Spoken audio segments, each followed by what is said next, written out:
Months ago, I did a video discussing why African Americans have had such a difficult time building wealth in this country. I talked about how African Americans have dealt with slavery, Jim Crow, systemic racism, and all of those factors have played a huge part in African Americans' inability to build wealth, to gain traction in wealth building. In fact, after 400 years in this country, African Americans still own about 2% of this nation's wealth.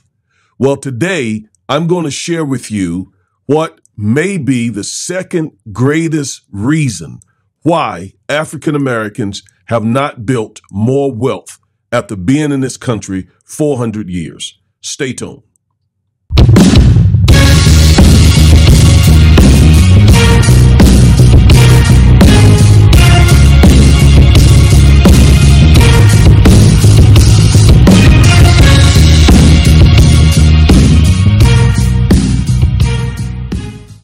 Hello, I am Attorney Augustus Corbett, also known as the Minister of Justice. I'm one half of the Defiant Lawyers, and each and every week we bring you legal analysis of trending politics, policies, personalities, or pop culture to empower the African American community with what it needs to nullify white supremacy and systemic racism. If that interests you, please subscribe, like, share, and comment. We would love and appreciate your support.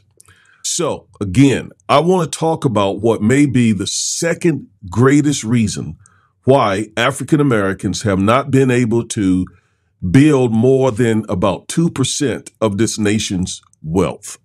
There are reasons for that. The greatest reason we have not is because of 256 years of chattel slavery.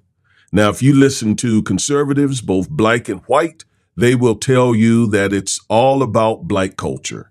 It's because of the breakdown of the family. It's because blacks are, I guess they like to say, inherently criminally prone.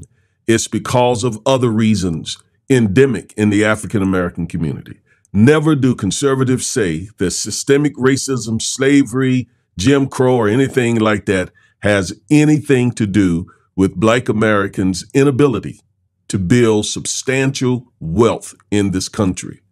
I'm going to show you what is the second reason I believe.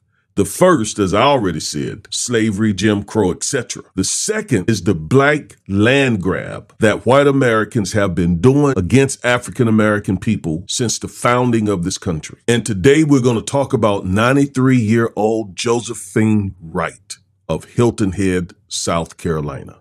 Now, we're going to talk about her a little bit later, but what I want to do now is give you some background. But do hang out, because Miss Wright has a fascinating story, and I promise you, absolutely promise you, that you're going to be inspired and motivated.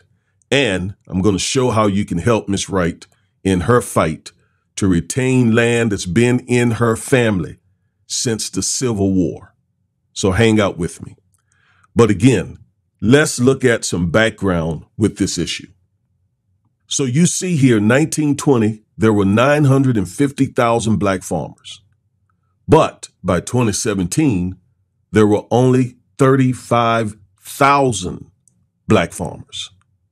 950,000 in 1920, 35,000 in 2017. How and why did that many black farmers disappear? Let's dig a little deeper. So here is an article written by the American Bar Association, and it really discusses how this happened. So let's begin reading. Luke Malroy, a black farmer who owned 155 acres of land in Cherokee County, Alabama, was shot to death in 1949 by a neighboring white farmer over a property dispute. In Amite County, Mississippi, Reverend Isaac Simmons, also a black farmer, was lynched by 6 white men in 1944 when he refused to give up his farmland to the men who thought it might have valuable oil deposits. The men then brutally beat Reverend Simmons' son and ran him out of the county. The stories of these men and many others in Burnham Noble's archive of racially motivated killings of Black people in the Jim Crow South highlight the violent theft of Black farmland, often to the benefit of white farmers. At the close of the Civil War, Black Americans owned very little farmland, but began acquiring it at a rapid pace, so that by 1910, Black farmers owned more than 16 million acres. This, however, would be the peak of Black farmland ownership in the United States as the 20th century oversaw the rapid dispossession of Black-owned agricultural acreage. In addition to theft by state-sanctioned violence, intimidation, and lynchings, Black farmers also lost land due to discrimination by banks and financial institutions, through the denial of access to federal farm benefits by local administrators who funneled those benefits to white farm owners, through forced partition sales brought about by predatory third parties, through government misuse of eminent domain, including many cases in which Black landowners were compensated well below. Let me say before I read on, I grew up in rural North Carolina in the 70s. I saw this firsthand. I saw firsthand Black farmers losing their farmland because of discrimination by banks and financial institutions, as well as the federal government.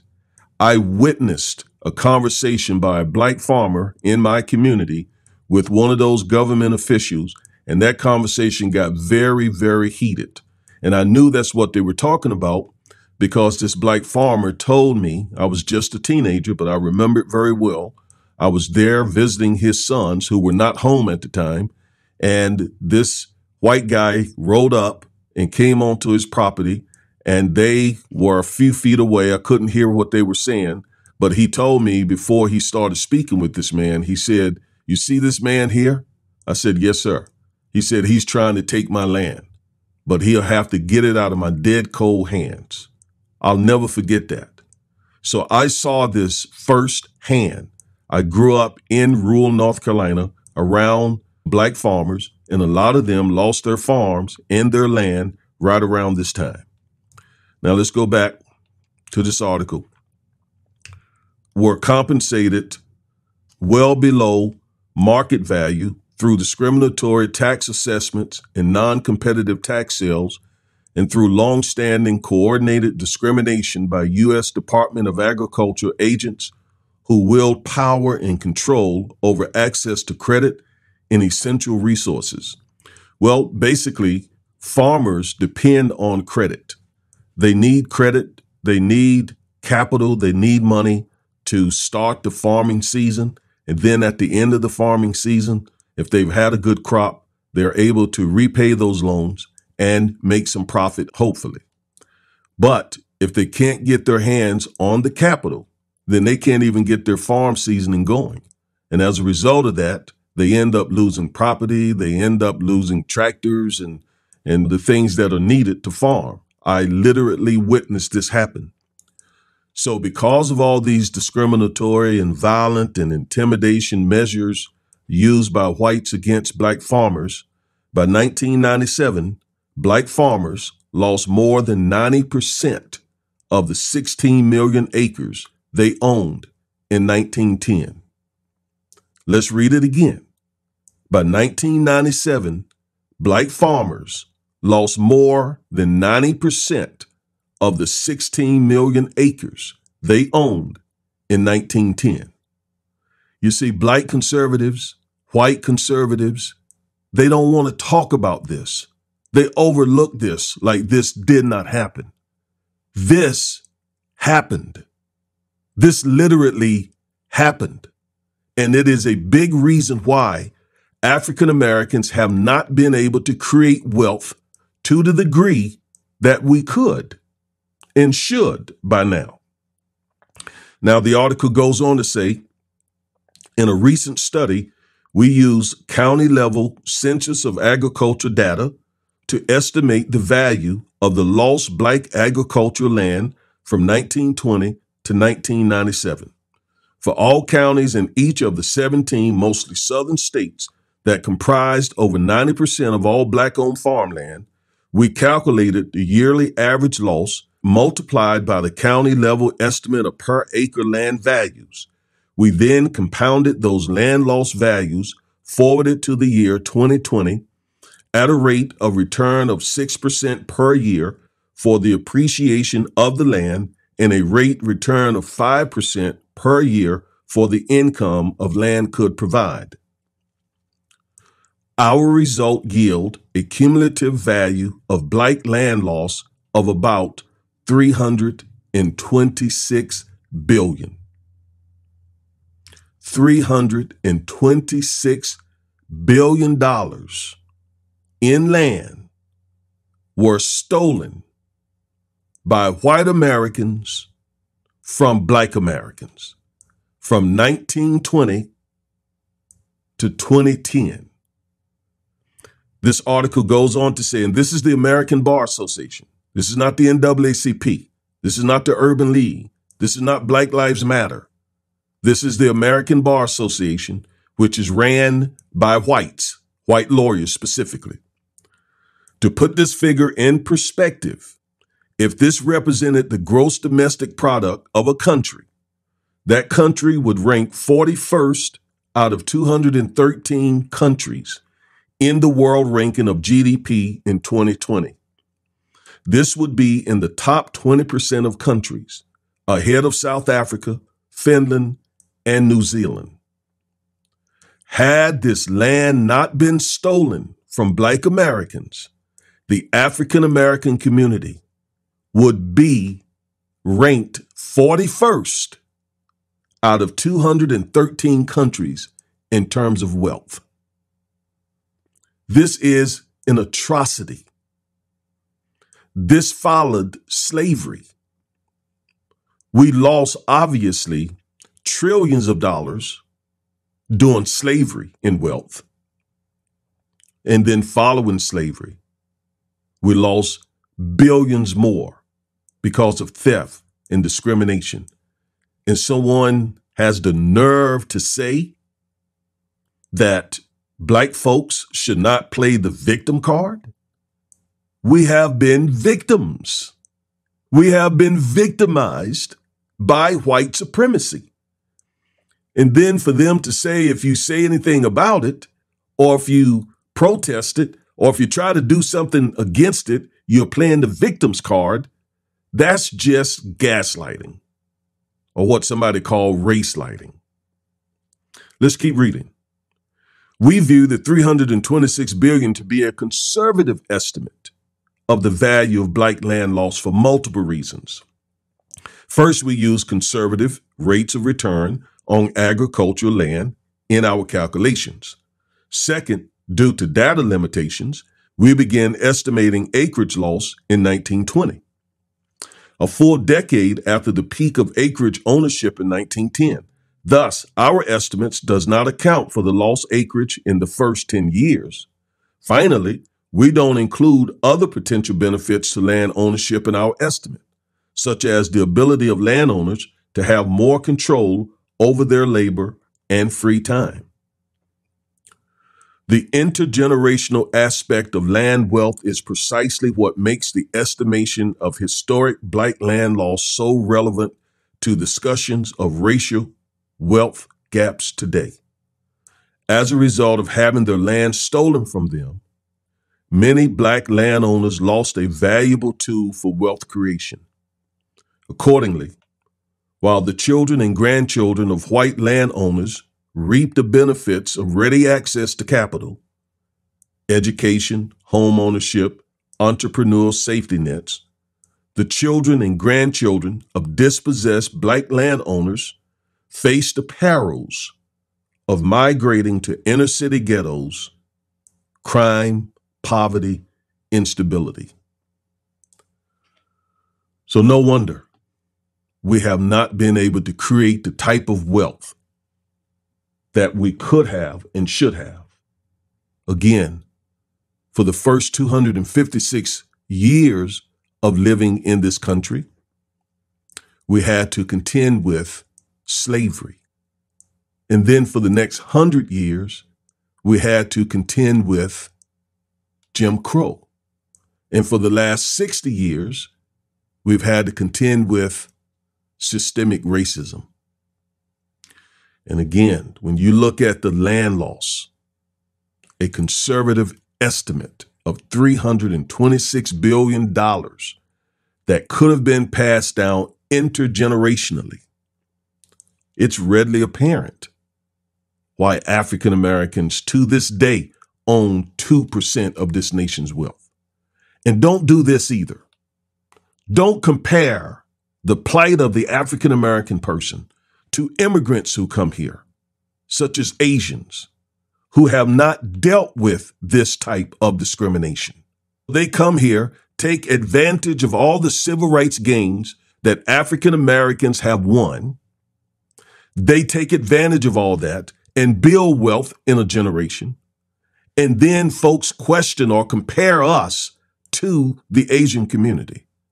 We built wealth too. It was just stolen from us. Despite having been enslaved as chattel property, we still built considerable wealth, but it was stolen. So don't compare us. I don't want Black and Asians to even play that game. Don't compare us in that way. It's an unfair comparison. Now, as I promise you, I want to introduce you or present to you Josephine Wright. Miss Wright, 93-year-old woman who lives in Hilton Head, South Carolina. And if you have ever been to Hilton Head, you know that it is an extremely exclusive area in South Carolina. It's sort of a vacation resort town, essentially. And owning property there can be very, very lucrative. And this woman owns property there, her and her family, and she is fighting hard to keep her land. So let's now talk about Miss Josephine Wright. I'm going to share some of her story with you, and I'm going to give you some information on how you can help her family not lose valuable property. Hold just a second here. So this is Miss Wright. And as you see, I have written here the second greatest theft of Black wealth in American history, second only to slavery. What? Black land grab. The land stolen from African Americans by white Americans post-Civil War stands as one of history's biggest thefts of Black wealth. White Americans stole and robbed African Americans of hundreds of billions of dollars, which is a conservative estimate, often with the involvement of the U.S. government. Now, I want to play you a video, and this video sort of lays out what Miss Wright and her family are contending with in their efforts to retain very valuable property on Hilton Head Island. Here you go. Josephine Wright is at the center of a lawsuit that's picked up attention nationwide. As development goes up around her home, she is literally in the middle of what developers hope could be a new home community. But for Wright, it's so much more. CNN's Diane Gallagher reports. We are connected to this land. Our blood runs through these trees. No matter what, we will keep this land. So this land's going to be here with us if it's going to be another 200 years. That's the way we look at it. But not everyone has that same view. The serene marsh and sandy beaches of Hilton Head Island have been home to the Gullah Geechee community since before America became America.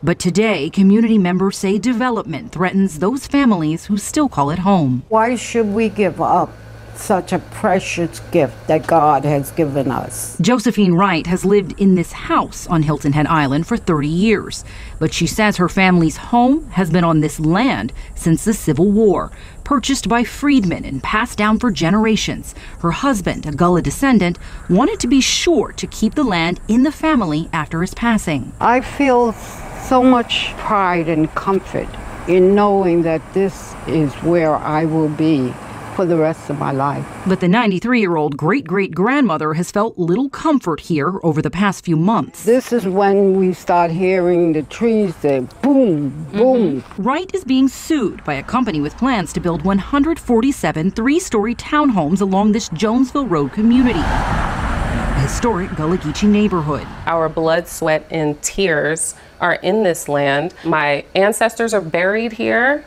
down at the end of the road. Today, construction is closing in around Wright's modest home. Has the developer at any point come to you to speak face-to-face about this? No, I've never spoken to any one of them. They have never knocked on my door. She says about 5 years ago, a woman did ask her about selling the land to an interested anonymous buyer for $39,000. And I said, you're insulting my intelligence. And would you give them that message? She says her first communication with the company, Bailey Point Investment LLC, was being served legal notice, which alleges a satellite dish, a shed, and a portion of Wright's screened-in back porch are sitting outside of her property line, encroaching on theirs, according to their land survey. The lawsuit seeks removal, plus just an adequate compensation for its loss of the use and enjoyment of their property and expenses related to delays in development. Bailey Point says that the corner? That little corner is on their property. So the issue is that corner? Yes. Wright has filed a countersuit alleging Bailey Point and their affiliates are using harassment and intimidation tactics to pressure her off the land. Now, Bailey Point has filed a response denying any harassment, as well as any previous offers to purchase her land. She has received an outpouring of support and donations, even from celebrities like Tyler Perry, Snoop Dogg, Fantasia, and NBA player Kyrie Irving. The town of Hilton Head just announced it is pausing all construction in line with their town code, refusing to issue Bailey Point building permits until the lawsuits are resolved. But Josephine Wright isn't alone in her fight. She speaks to the Gullah culture and the Gullah desire to fight back. Luana Graves Sellers runs a nonprofit called the Low Country Gullah Foundation, focused on helping prevent land loss in the Gullah Geechee community. Her nonprofit estimates that since Hilton Head Island became a vacation destination after a mainland bridge was built in the 1950s, the Gullah Geechee have lost nearly 2/3 of their acreage, mostly due to rising property taxes and problems with something called heirs property. How pervasive is that on this island now? It's pervasive here, but it's pervasive throughout the South. And unfortunately, heirs property is the primary way that Black people in America are losing their land. Heirs property is a type of land ownership where a single property may be inherited by multiple members of a family for generations after the original owner passes away. But there's often a lack of clear legal documentation, making families vulnerable to land loss when there are disagreements within the family over selling. In some of these cases here, the land is being purchased by developers. Just look at this. This is one of the most peaceful areas. And lost by the Gullah Geechee. Let me quickly jump in here and tell you more about heirs property, because a lot of African Americans lose their property because of this heirs property situation. So heirs property comes about most often because people don't have wills. If a person dies in most states without a will, they die what we call as attorneys intestate. And if they die intestate, then it is the laws of that state that determines who get what.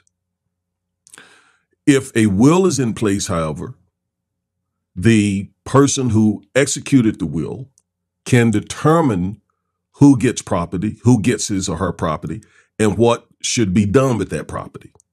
And that way, you won't have the state doing what it wants to do with it, nor will you have a bunch of family members, and it could be all types of family members. Let's say someone dies with a bunch of property and that person had 10 children, 5 of the children are living, and then the 5 who passed got children and then grandchildren. I mean, you could end up with just a bunch of people owning parts of that property, and they can't agree on what to do with it, whether to sell it or whatever.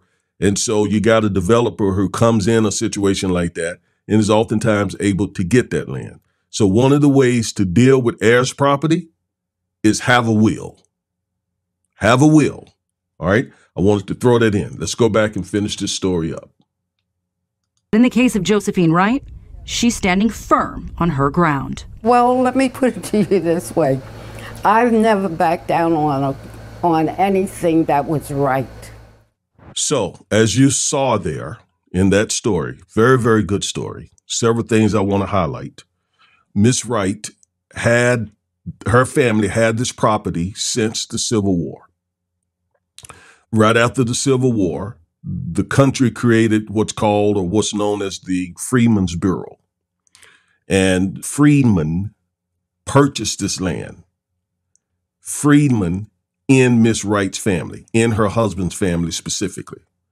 And they passed that property down since around 1866, 1867.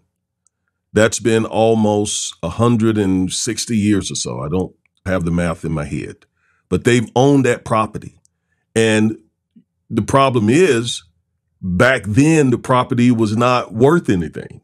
Whites didn't want it. So blacks were able to buy it. And so it began to increase in value. Developers began to say, hey, this is a nice island. It could make a lot of money if we develop it, et cetera, et cetera. That drives up the property value, forces black folks to sell that property. And so, as the report said, out of all the property that blacks own on Hilton Head Island, 2/3 of it has been lost. 2/3. Now, I want to take you back to a screen that I put up just a moment ago, and then we're going to take a brief look and look at a few more things in the lawsuit. But let's go back. I want you to see here. If you look down on these maps, you see I got them circled in red. The green, the dark green in the southeast quadrant of the country, all that represents land that blacks owned in 1920. That's like 60 years after the Civil War, after slavery ended. Blacks, despite all the hell our ancestors endured, they were able to buy this land on the coast. And my research tells me that they were able to buy this land because whites weren't interested in a lot of the coastal land at that time. They were more interested in land inland because of the railroad system being built and the Industrial Revolution. So all of that was occurring inland. The coast was not valuable in their eyes. And plus, it was untamed and full of snakes and creeks and swamps and so forth. So it was cheap. And they didn't have interest in it. So blacks bought a lot of that property. But it started becoming very valuable, coastal property. And that's when they started stealing it. All right. Such that if you look at the adjacent map, you see again in 2017, you look at how most of that green area has become shallow. That represents the billions and billions and billions of dollars that white Americans stole from African Americans. Now, the lawsuit. Let me just highlight just a couple of things here. I have the lawsuit here. This is, again, the lawsuit that Bailey Point Investment, LLC, filed against Josephine Wright and Dolores A. Richardson Wright. The lawsuit essentially says that the plaintiff, again, Bailey Point Investment, is the fee simple owner of that certain planned unit development known as Bailey Point. So they own the property that we saw in the video, the CNN video, right? And they are wanting to develop that property. They allege that the defendants are the owners of certain property, pretty much, that's close to their development. And they're claiming the defendant have various personal property and improvements which encroach on the BPI property. Specifically, there are 3 encroachments on Ms. Wright's property that this company is claiming is really on their property. That's what their surveyors are saying. Their surveyors are saying that when they bought the property there close to Miss Wright, that they obtained property that butts right up to her house. So we saw that back porch connected to her house. They are saying that that porch is an encroachment on their property. So there's a satellite located to the east of defendant's property. So there's a satellite dish or something that's sitting on what this investment company says is their property. A shed located to the south of defendant's property, which they say is an encroachment on their property, in the screened-in porch. So they're saying all those three things, the satellite, the shed, and the porch, are really on their property, on the investment company's property, Bailey Point's property. And as a result of that, they are claiming these encroachments have significantly delayed and hindered plaintiff's development of the Bailey Point community, costing plaintiff considerable time and expenses that the defendants have failed to remove or refused to remove, prohibits plaintiffs from building upon or otherwise utilizing their property.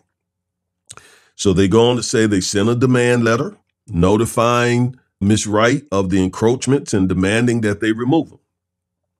They are alleging that the encroachments are an invasion of plaintiff's right to use and enjoy its property, that is causing a diminution in the value of their property, the developer, and it's delaying the development of Bailey Points, and it hinders Bailey Point's ability to develop their property. They're also alleging that Ms. Wright has acted in bad faith, has been stubbornly litigious, and has caused plaintiff unnecessary time, trouble, and expenses. Now, Ms. Wright, they allege, is acting in bad faith because she's fighting for her property, because she is trying with everything she got in her old age to keep property that her husband left her. And this company says she's acting in bad faith and being stubborn, being stubbornly litigious. In other words, she's fighting in court, litigating this matter stubbornly. It's almost as if to say, how dare her stand up against us? How dare her take us to court or counterclaim? That's what she did. She filed a counterclaim against them instead of just caving in to us and giving up this property and just submitting to the unavoidable. In other words, we're going to get this property. So here she is being stubborn about it. And as a result of that, that's costing us unnecessary time, trouble, and expense.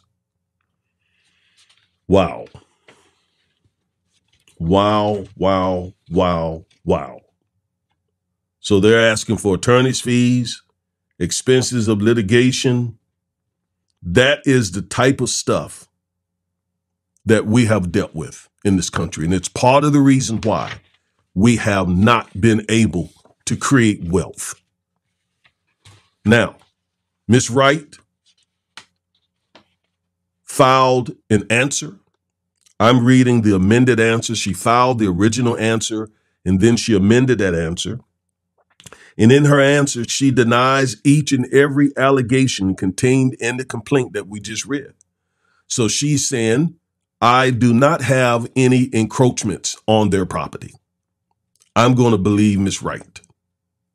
I'm going to believe Ms. Wright, who has lived in that house for 30 years. 30 years. So I'm going to believe her satellite dish, her shed, and her porch are not encroachments. I don't know how that's going to work out, but I choose to believe Ms. Wright. So she denies all of that and said the plaintiff and its agents began a consistent and constant barrage of tactics of intimidation, harassment, trespass to include this litigation in an effort to force her to sell her property. So she's saying it's not really about an encroachment. It's not about a satellite dish. It's not about a shed or a porch on the back of her house. It's because they are trying to take her land.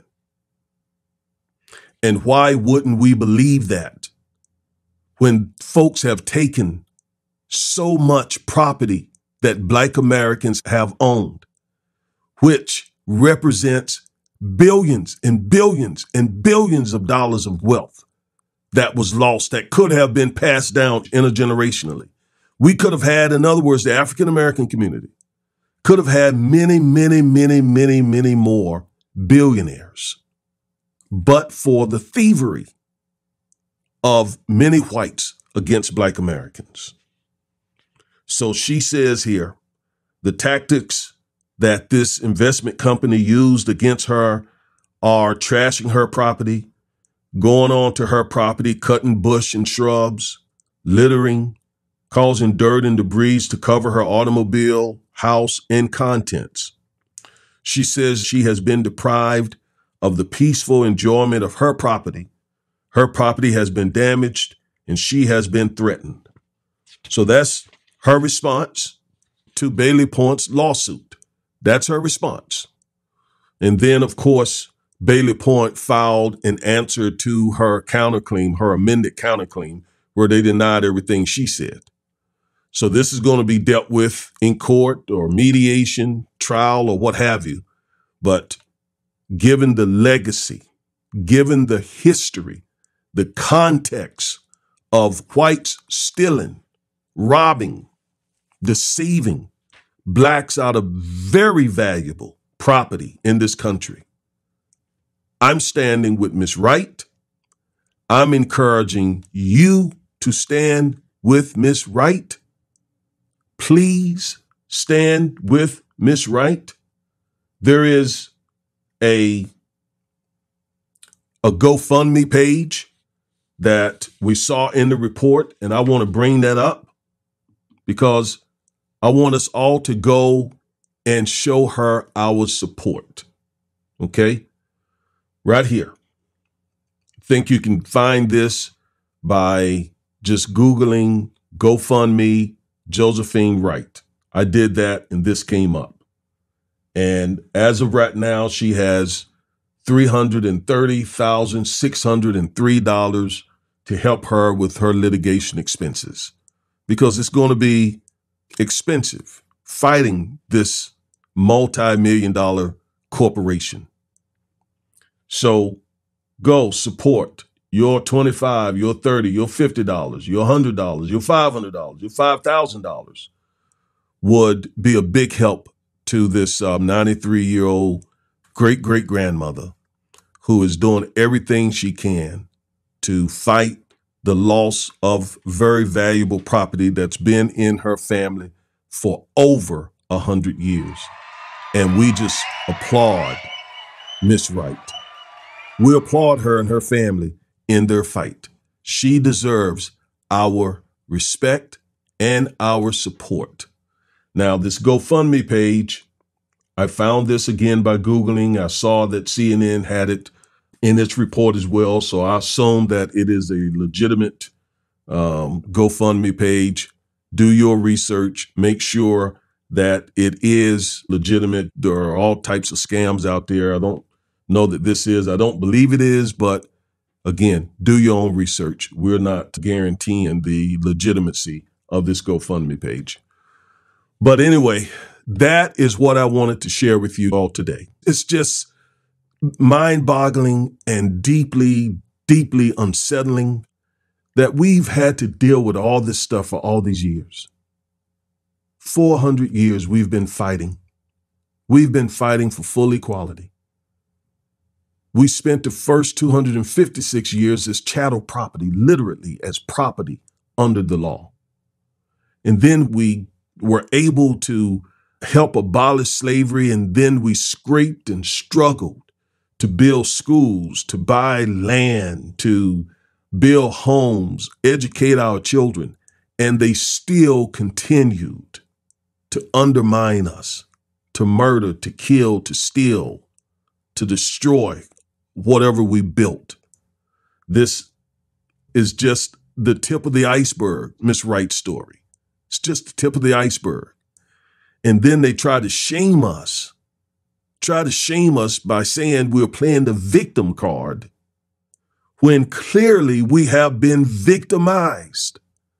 You know, that is such a stupid ideal, especially for Black people to say we shouldn't play the victim card. You know, I'm a practicing attorney. And when I represent folks, for example, who are involved in some personal injury loss, if they are not a victim, then they can't be compensated.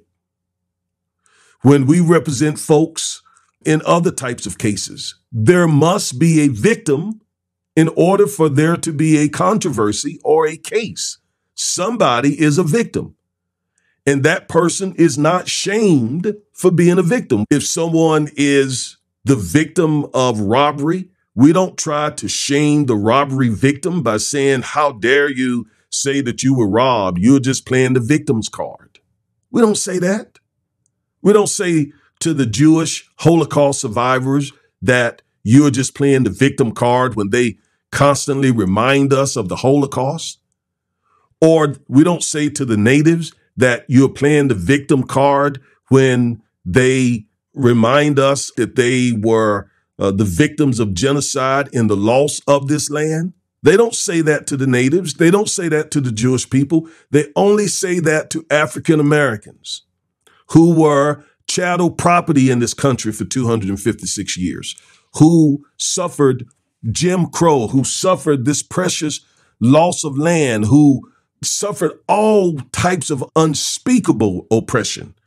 And yet they try to shame us when we say we were victims. Yes, we were victims, and we deserve reparations. We deserve compensation for the ways that we have been victimized. So we stand with Miss Wright, and it's sad to see, I don't know about you, but it's sad to see how much wealth has been stolen from us like that over the last 400 years. Well, let's all come together and support Miss Wright. Let's prevent that from happening. I am Attorney Augustus Corbett. You've been listening to the Defiant Lawyers. Once again, if you enjoy and benefit from our content that seeks to empower and equip you to nullify, to dismantle white supremacy and systemic racism, please subscribe, like, share, and comment. Until the next time, peace and love.